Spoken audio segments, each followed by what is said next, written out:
এবার তৌহিদুদ্দিন আফ্রিদিকে নিয়ে সরাসরি মুখ খুললেন তার স্ত্রী রিসা।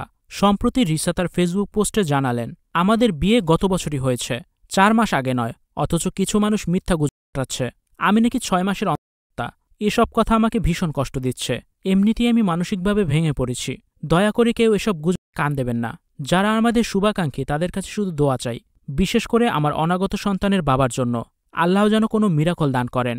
জানা যায় গ্রেপ্তারের মুহূর্তে আফ্রিদি বলেছিলেন, আমাকে নিয়ে যান, আমার কোনো সমস্যা নাই, কিন্তু আমার চিন্তা হচ্ছে আমার স্ত্রীকে নিয়ে। সে 6 মাসের প্রেগনেন্ট। আমি শুধু তার কথাই ভাবতেছি। কিন্তু এই 6 মাসের প্রেগনেন্সির দাবি নিয়ে শুরু হয় বড়সড় বিতর্ক। সাংবাদিক ইলিয়াস হোসেন সরাসরি অভিযোগ করে বলেন, তৌহিদ আফ্রিদির বিয়ে হয়েছে মাত্র 3 মাস আগে, অথচ তার স্ত্রী 6 মাসের অন্তঃসত্ত্বা। তাহলে কি আফ্রিদি জনগণকে ধোঁকা দিচ্ছেন? ইলিয়াস আরও যোগ করেন, 5 তারিখের পর আফ্রিদি দেশ ছেড়ে পালিয়েছিল। এপ্রিল মাসে সে দেশে ফিরে। এখন আগস্ট, মানে 4 মাস হলো সে দেশে এসেছে। তাহলে 6 মাসের বাচ্চা কিভাবে হয়? এই মিথ্যা অভিযোগেই ভীষণ ভেঙে পড়েন রিসা। তিনি বলেন, আমি মানসিকভাবে অনেকটা ভেঙে পড়েছি। সুখবর দেওয়ার কথা ছিল কিছুদিন পরেই, অথচ এখন আমাকে এসব গুজব জবাব দিতে হচ্ছে।